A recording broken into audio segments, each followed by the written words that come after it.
Hey everyone, if you need to work with multiple PDF files at once, PDFsam Basic makes the process fast and efficient. In this video, I'll show you how to process multiple PDFs in PDFsam Basic step by step. First, open PDFsam Basic on your computer.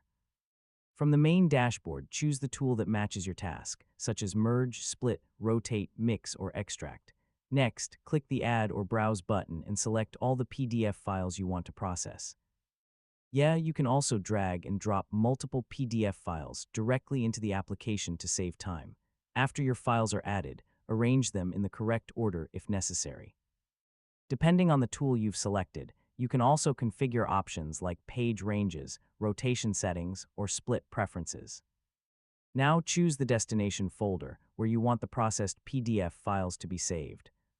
Selecting an easy-to-find location will help you quickly access your completed documents. Before continuing, review all of your settings and make sure the correct files are selected. This helps avoid processing the wrong documents. Once everything is ready, click the Run button.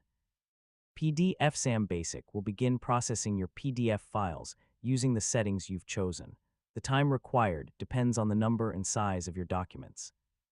When the process is complete, open the Output folder and verify that all of your PDF files were processed successfully, and that's it. Now you know how to process multiple PDFs in PDFsam Basic and manage several documents more efficiently. If this tutorial helped you, don't forget to like this video and subscribe for more easy how-to guides. Thanks for watching.